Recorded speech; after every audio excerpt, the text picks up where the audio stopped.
خيري أتدليدت والنبلات واسجيا رؤية العمل والرضا له وطلب العوض عليه واسدين كناتو غاري أتدليدت بلاتها توكو خيري جزي دليد وان كان ناقو ديدان إفركو يان ناقو ديدان إفركو تاك خلما فادا وان كان ربي رقدسو لما خسد فادا واني نندلقو خن والربي برا أركضوف نملتي سهو سدي هيك كان دبيتنا كسيقلو ربي اندلقاتي دليدوني كجي نا أوميجي أما وان سيدلي سيسو خنان أومم جنيلال أومم أكامي تكزي قبطو فكين يسا ilmoo sirraa uumamte intalateetii fi ilma keetiin siyaamuun uumaa rabbiirraa ni baase naa uumee qiyaasni ishaaraan jettuu keessa jirtiire hin jiru dalagaa dalaydu tana siyaamuu fi siitu uumeen takkaateetiin takkaa humnateetiin arkamteen waliin fakkaatu akka ilmoo teetiin siyaamuu sirraa uume sirraa arkamsiise jechuu dalagaa tanaa sirraa arkamsiise jechuu abbaan isuma hogguusis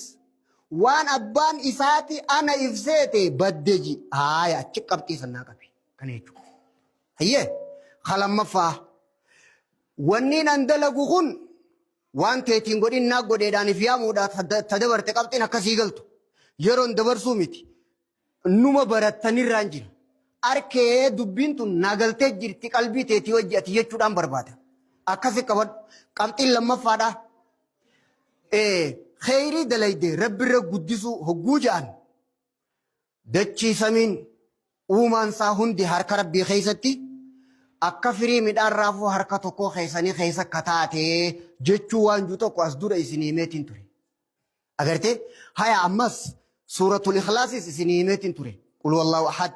hiikkaan lallaa kana qabadhu hiikkaan samad ju'uhun guddaa guddina isaa keessa daangaan qabne Allahu samad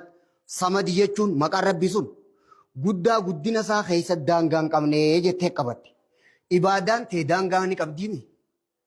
ibaadaan tiyya guddina rabbiitiin taatuu beeytemma ahaa achittis balleesseetiin jira aafaata amalaati lama kaafannemma tokko akka nama sirraa uumame laaltaan je tokko samadi jechuun guddaa guddina isaa keessa daangaan qabne jechuudha hogguu beeyte dalagaan tee daanga qabdi